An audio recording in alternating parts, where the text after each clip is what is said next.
Good morning, Orgho. Good morning, Shomodip. Welcome to the live class. I hope I am audible to both of you. Good morning, sir. Good morning. Good morning. Wait, let me allow the others. I think Aditya also joined us right now. Yes, Aditya, a very good morning. Welcome to the live class. Good morning, sir. Okay, I am visible and I am audible to all of you. Can you all listen to me properly? Okay. Yes, sir. So fine, so let us start with the proceedings. Today I will be revising the Summer of the Beautiful White Horse. I am sharing the screen right now with all of you. So it will be processed shortly. Yes. So now I am sharing the content with you all. Yes, so I guess the content is also visible. Can you all see the content? Is it visible to all of you? Please confirm me that. Is it displayed in your screen? Okay, so let us start with this. Yes, Shomodip, Orgho. Is it Aditya? It is displayed in your screen. Can you see? Yes, sir. Okay, fine. Okay, thank you. So now I will be revising Summer of the Beautiful White Horse. As I already referred that I will be revising this one. It is written by William Saroyan. I am moving on to the next slide right now to know something about the author. Now, first important thing, just remember that William Saroyan was an Armenian American novelist. He was a playwright and also a short story writer. And some more information, he was awarded the Pulitzer Prize for drama in 1940. In the year 1943, he got the Academy Award for Best Story for the film adaptation of his novel, The Human Comedy. I guess there is someone on the line. Let me allow. Yes, I think Shomollo joined us right now. So, yes, I was talking about William Saroyan. So, he got the Pulitzer Prize in 1940. In 1943, he got Good morning, sir. Good morning. He got the Academy Award for Best Story for the film adaptation of his novel, The Human Comedy. And some general information I like to provide to you all related with William Saroyan. He was born on 31st August 1908 in California, United States. He died on 18th May 1981. It is also in California, United States. Okay, now that is all about William Saroyan. I am now moving on to the next slide. Now, let us know something about this particular story, The Summer of the Beautiful White Horse. Now, as you know, it is a short story and it is written by William Saroyan. It is published within the collection My Name is Aram. Remember this one, this is a very, very important information. That is, it is published under the short story collection, and the name of the short story collection is My Name is Aram. Okay. It tells the story of two boys. And who are the two boys? Aram and Morat. And remember here, Aram is the narrator. Aram is narrating the entire story. We can see the other characters from the perspective of Aram. Okay, he is the boy narrator, or rather to say he is the young narrator. I guess there is someone on the line. Please hold on. Yes, I guess Mohanji joined us right now. A very good morning. Welcome to the class. Okay. So Good morning, sir. Good morning. So as I was referring to the source material, the source material is My Name is Aram, and it tells the story of two boys. And who are the two boys? Aram and Morat. And they both belong to the Garaglinian family, or Garaglinian tribe, you can say. Now, Garaglinian family or Garaglinian tribe is a part of the Armenian tribe. And as been written in your NCERT book, you know by this time that they are a poverty stricken tribe. Now, the two boys, They live in California, and particularly this is the name of the place, San Joaquin Valley in California. Now before I move on to the next slide, just remember the spelling of Garaglanian. Okay, it's a bit tricky, the spelling is, I won't be saying it's tough, but it's very tricky. It is GaroghLanian, Garaglanian. Okay, and another thing you have to remember, this particular information about the place where they were staying related with the story that we get to know, it is written in the footnotes. If you see your NCERT text, dear students, very carefully, this is written in the footnotes. Okay, they are like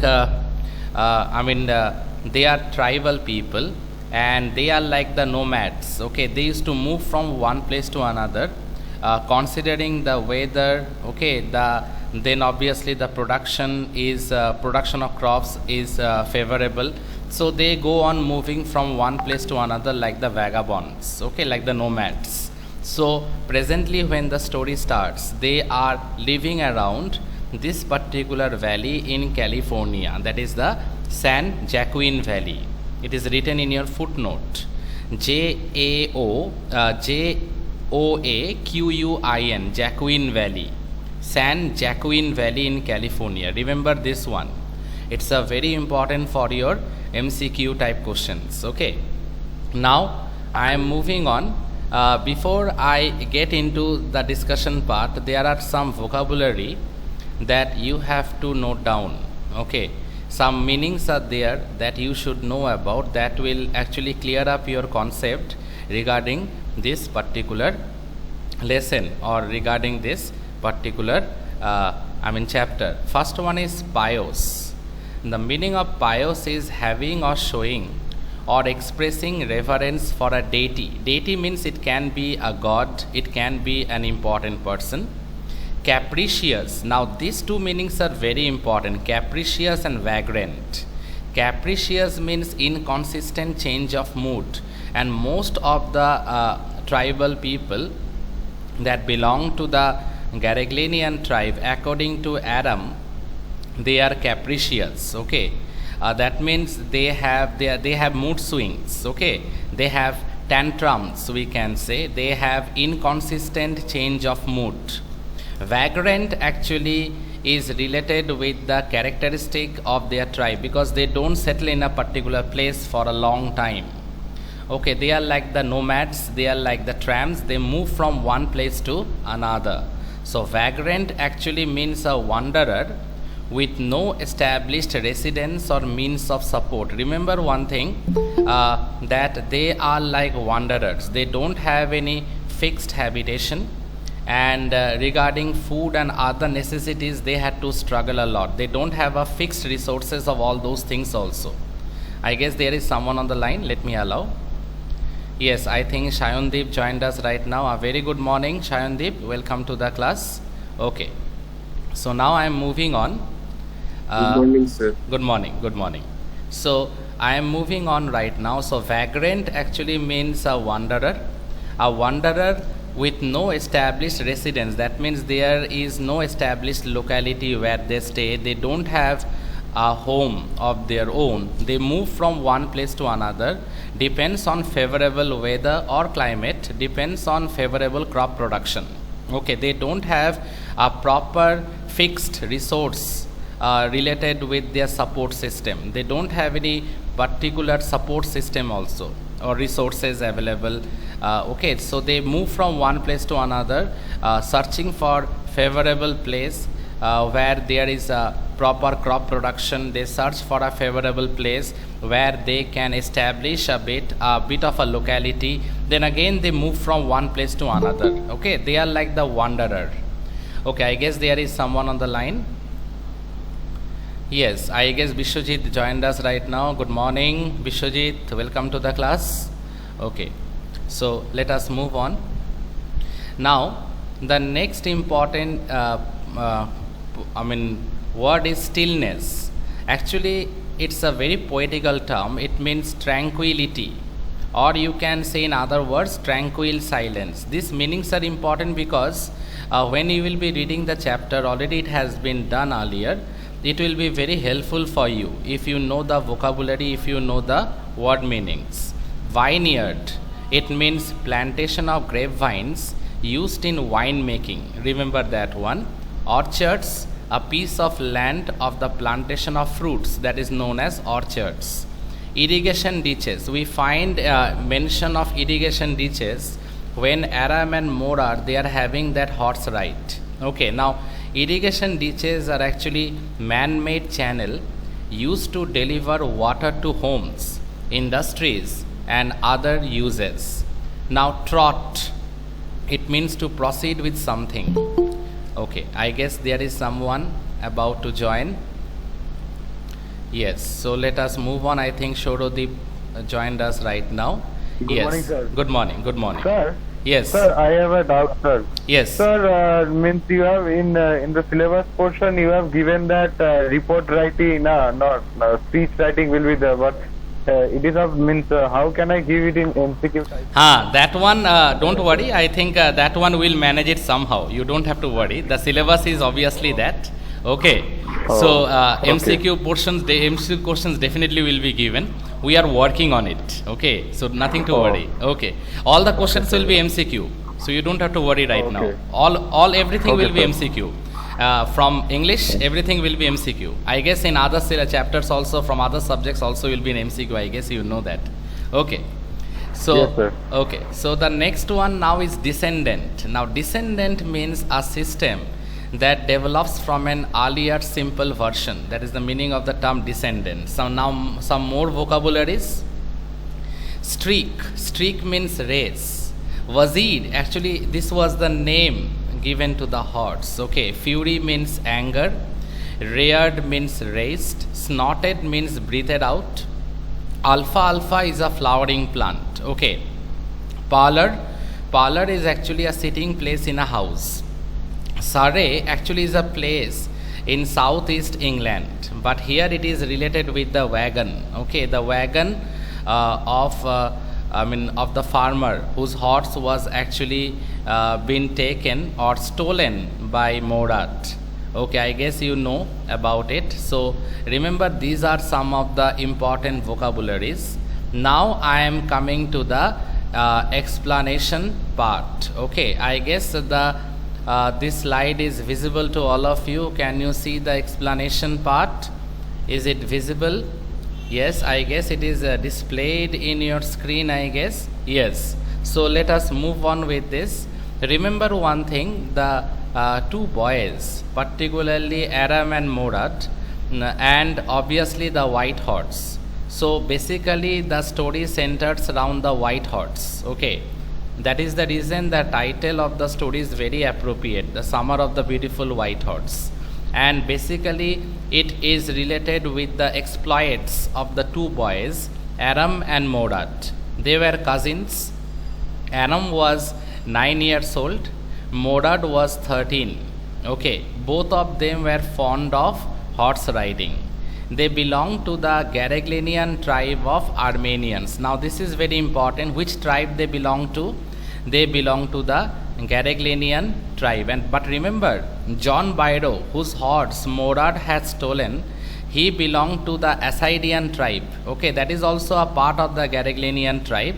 But since there are less members in the Assyrian tribe, so John Byro started mixing with their tribe members. That is, John Byro started mixing with the Garaglanian tribe members. Okay, and John Byro was a traveling farmer.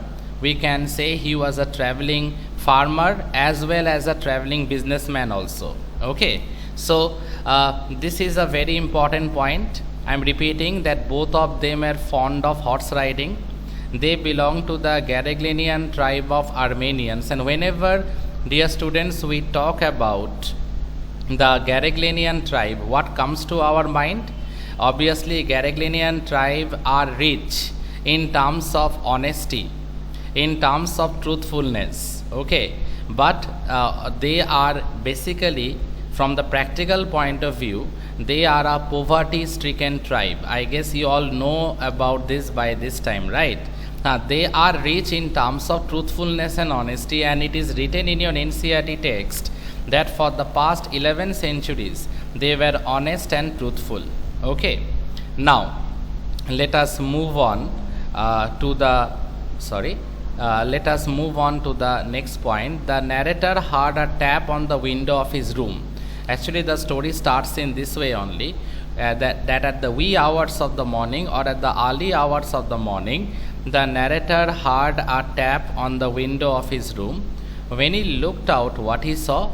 He saw his cousin Morad sitting on a beautiful white horse. Okay, he could not believe his eyes, because Morad belonged to a poor family, and purchasing a horse is something next to impossible.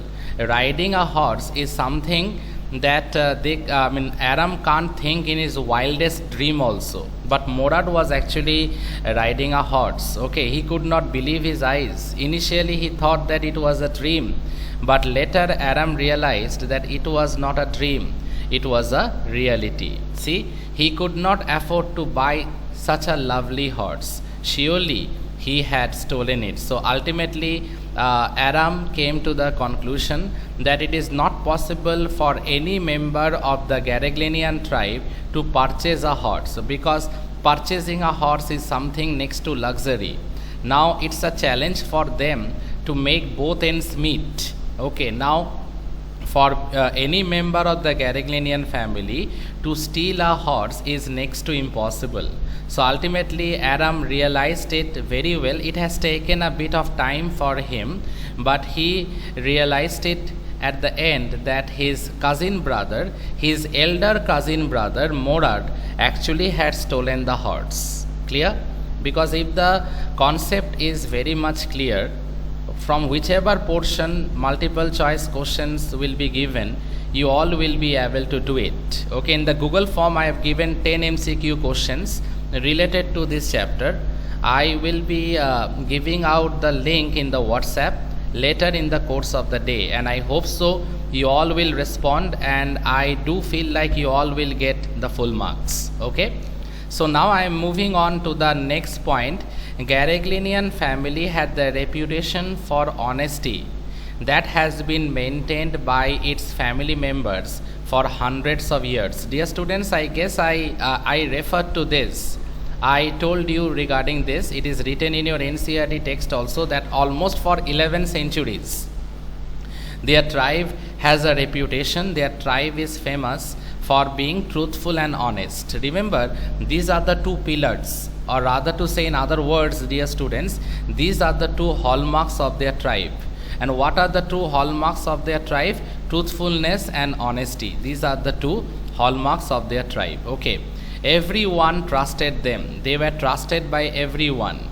These people took pride in the fact that they were honest in spite of their poverty. Now they used to take pride in the fact that despite they are living in abject poverty, despite they are a poor tribe, despite they are a poverty stricken tribe, but they took pride in the fact that they were honest.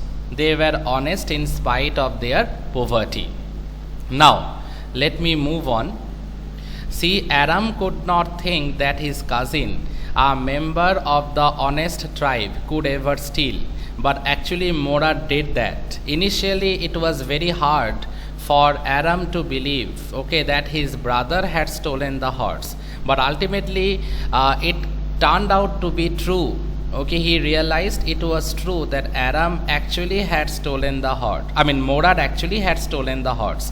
So it was difficult for Aram initially to realize it, but ultimately that is the real fact, because to purchase a horse for any member of the Garaglinian family, as I told earlier, I am repeating myself, it was really very difficult. It was something next to luxury.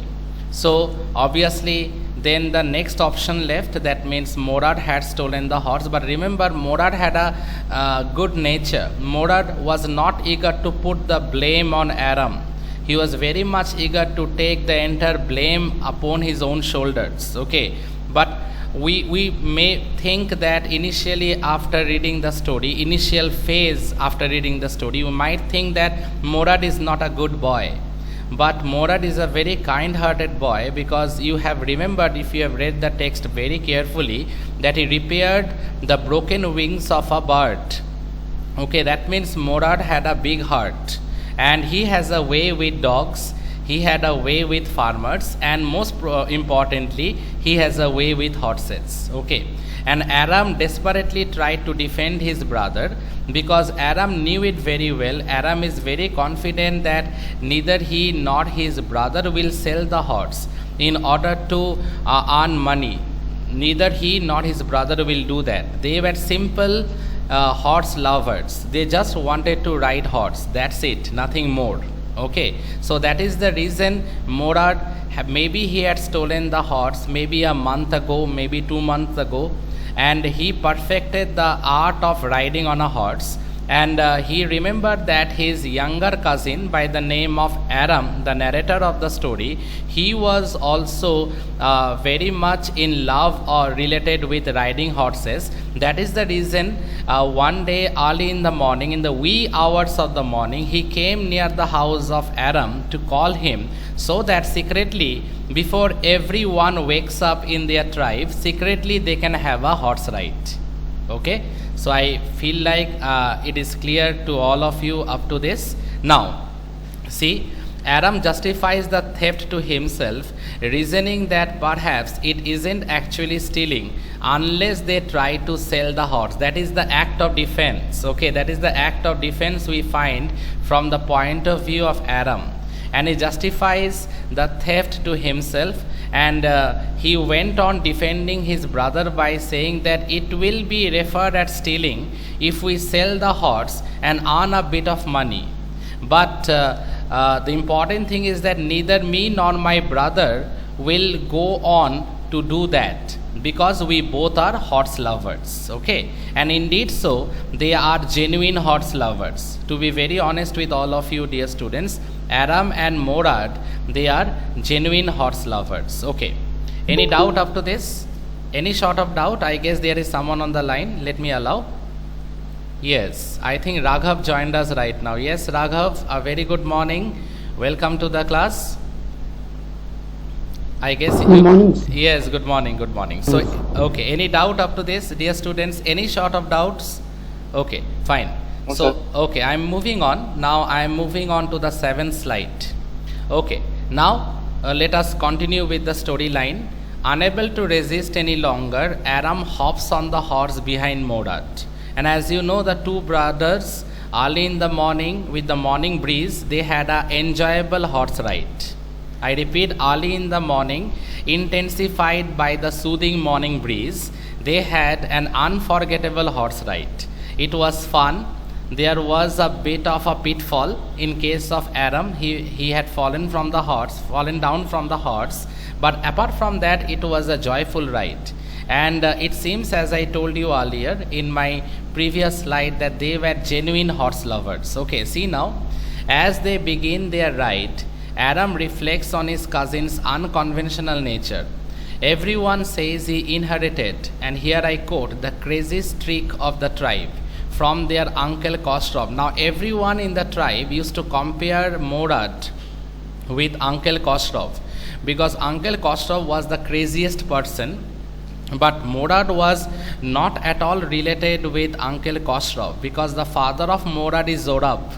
I guess you remember the name of the father of Morad. Remember, very important for multiple choice questions. Each and every part is important. So not only you have to read the materials that I am giving very seriously, you have to read the textbook also very, very seriously. Remember, the father of Morad is Zorab.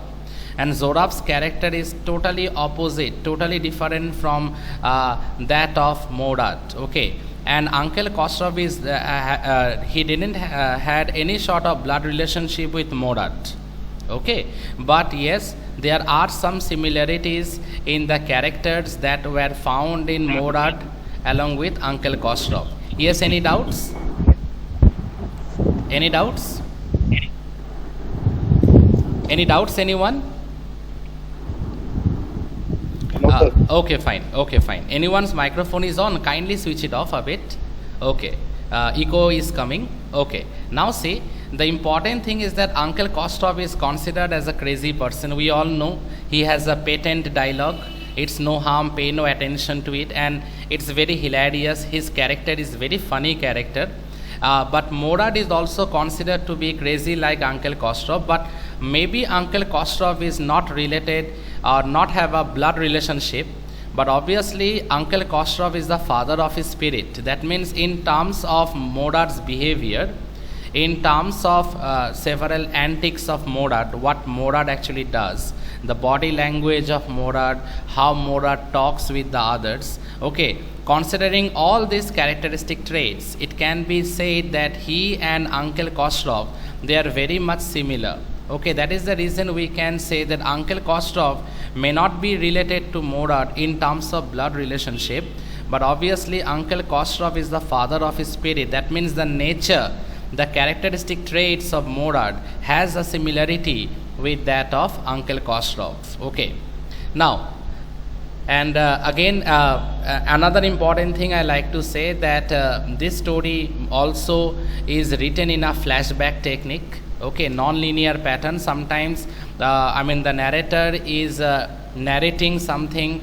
related with a particular character. Again, we are going back to some past incidents. Again, we are coming back to the present moment. Okay, see here, the two enjoy a long and satisfying ride until Morad orders Aram off the horse, wanting to ride alone. Now, when Morad, as you know, when Morad was riding the horse, it was a very smooth ride. Okay, there was no problem as such, because Morad by now has become a pro rider, pro horse rider, because he trained himself, he trained the horse. But when Aram went on riding the horse, he had fallen down from the horse. He met with a minor accident. Okay, see this? The two enjoy a long and satisfying ride until Morad orders Aram off the horse, wanting to ride alone. Aram demands the same privilege. So after Morad finishes his solo ride, Aram climbs back on. Unfortunately for Aram, the horse runs into a neighbor's vineyard, where it begins to leap over vines. Aram is soon tossed from the horse. Now, while the horse was leaping over the vineyard, remember it is written in your NCERT text, it has crossed 7 vineyards, and then Aram had fallen down from the horse. And then for half an hour, the two brothers went on searching the horse, and finally they found it. Okay, now Morad was not so much concerned after Aram received a minor injury. He was more concerned about finding the horse. Okay, now let us move on. I am now moving on to the next slide. I guess the next slide is very much visible to all of you, right? See, Morad comes running, and both boys frantically look for the horse. They eventually find it. Finally, as I told you, it is written in your text also, it had taken half an hour, and both Morad and Anxious were very conscious to find that horse, because it is the early hours of the morning, and maybe after some time the whole locality will wake up. So it's a secret ride. Okay, it's a very confidential horse ride. So ultimately, before everyone wakes up, they had to keep the horse safely in a barn. Right, see now what is written. Morad comes running, and both boys frantically. The meaning of frantically, anyone has any idea what is the meaning of frantically? Hereby I am highlighting this part. Anyone knows what is the other meaning of the term frantically? Yes, can any one of you say what is the other meaning of the term frantically? Yes, can anyone? Yes, Raghav, Shomodip, Vishwajit, can any one of you say? Orgho, what is the meaning of the term No, sir. frantically? No idea, anyone? I mean, if I read the sentence, can you all try a bit? See, Morad comes running, and both boys frantically look for the horse. Now, any idea you are getting regarding the term frantically? Frantically means desperately. Very much, they were very much desperate. Okay, and both boys frantically look for the horse. They eventually means they finally find it and hide it in the barn at an abandoned vineyard. Remember, this portion is important also for your MCQ. Okay, this portion is also very important for your MCQ, that they finally discovered the horse and kept it in the barn at an abandoned vineyard. Remember, this portion, as I highlighted right now, is very important for your multiple choice questions. Okay. At the point, Aram realizes that Morad had been riding and hiding and riding the horse for some time, and only told him about it that morning. Now, one thing strikes Aram, that Morad might have stolen the horse a few months ago or maybe few days ago, and what he had been doing all this time, he had been riding on the horse, he had been hiding the horse, and until that this morning only he came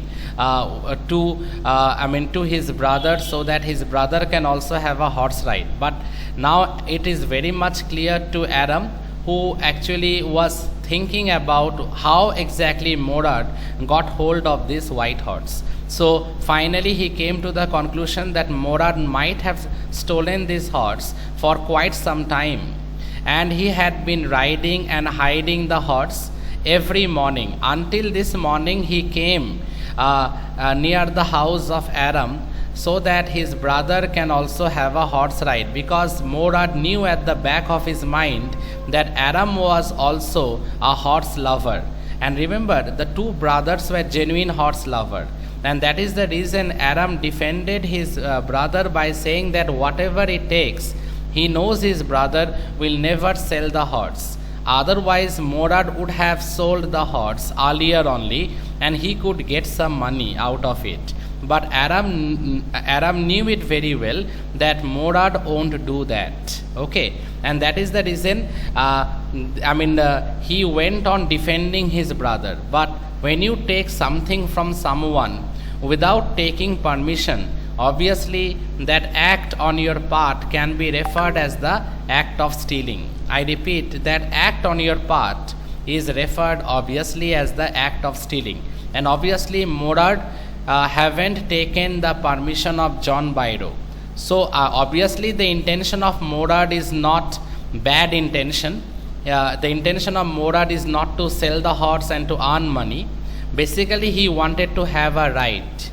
Okay, and he knew it very well that his younger brother, the narrator, the boy narrator of this story, Aram, he also wanted to have a right. Okay, that is the reason that he came to the house of Aram, so that both of them can have the horse ride together, because they had no other evil intentions at the back of their mind. Yes, one important thing is that they are genuine horse lovers. Okay, but obviously what Morad did, if you consider realistically also, it's a crime, because he had stolen the horse without taking the permission of the farmer, of that Assyrian farmer by the name of John Byro. And stealing something is a sin for them. Okay, so obviously when they ran into John Byro, one day when they came face to face with John Byro was not aggressive and arrogant in his behavior towards them. He only told them simply that he trusted their family, which has been famous for a long time for being truthful and honest. So the very next day, the two brothers decided to return the horse, and that is what they did. Okay, because when John Byro mentioned about their family heritage, mentioned about the greatness of their tribe in terms of honesty and truthfulness, it seems that it pricked the conscience of the two boys. They felt guilty from inside. And then both of them, particularly Morad had taken the greatest initiative. Particularly Morad and Aram, they went and they had kept the horse in the in the place where John Byro used to stay. And John Byro was totally unaware of this. Okay. Later, when he found his horse, he was very happy. Just like mysteriously it got disappeared, mysteriously he got it back. And the positive thing was the horse was stronger and better behaved than the horse was previously. Okay, fine. So see this. When Aram questions him about this, Morad again refuses to give details, claiming he doesn't want Aram to have to lie if they are caught, the boys return home. And as I repeated earlier, Morad has a very good nature. He doesn't want to give the blame to Aram. He was very much eager to put the entire blame on his shoulders. He want Aram to be his partner. Okay, he want Aram to be his partner.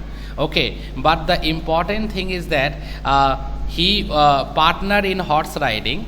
But the most important thing, dear students, he doesn't want Aram to be his partner in crime. Okay, I guess I made myself very clear.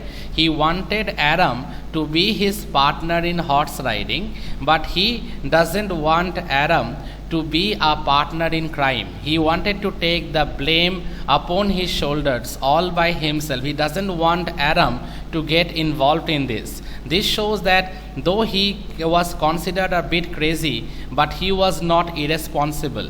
I guess I made myself very clear.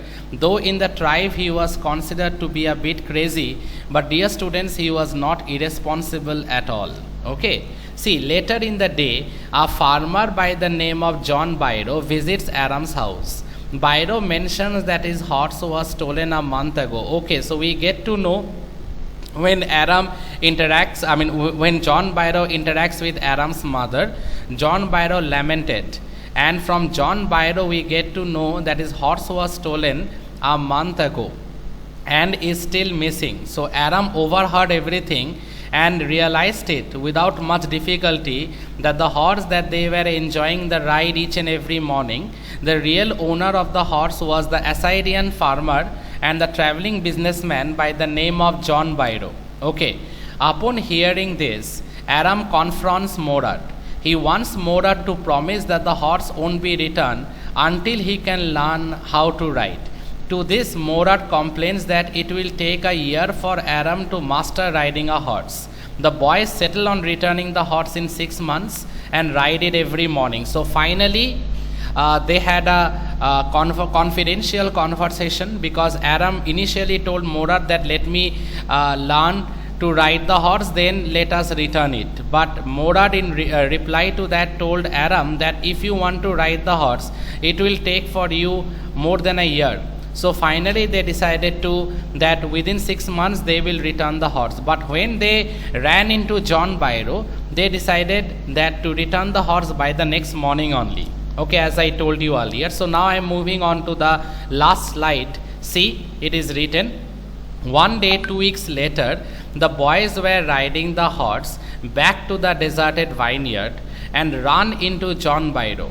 Byro observes that the horse resembles the one he lost. Even its teeth are the same, if not the honest reputation of their family. Byro says he would think the boys had stolen the horse. Now, Byro having created a scene.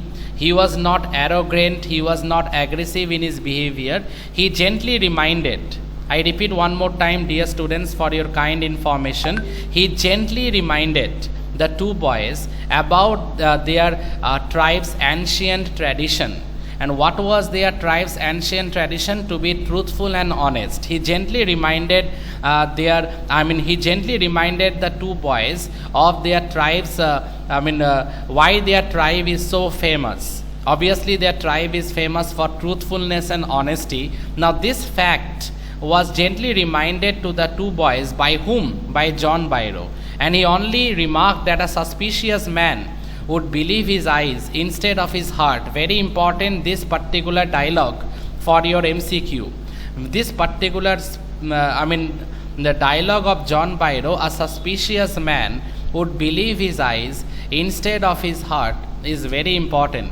And after saying this, he goes on his way. Only what he did, he politely let the two boys remember their family tradition. Okay, he politely made them realize that their family, their tribe is famous for many years, for many centuries. Okay, related with truthfulness and honesty. That one he reminded. and the very next day the two boys decided to return the horse back to its rightful owner. I repeat, the very next day the two boys, what the two boys did, the two boys returned the horse to its rightful owner. See, Bairo's faith in their family makes them feel sorry for their action. They were pricked by their guilt conscience. Okay, I repeat one more time what I told you. Can note it down as I told you live class. Whenever I will be taking, keep a copy and a pen by your side, because some of the explanations I will be saying that is helpful, whether for subjective, objective or MCQ type questions.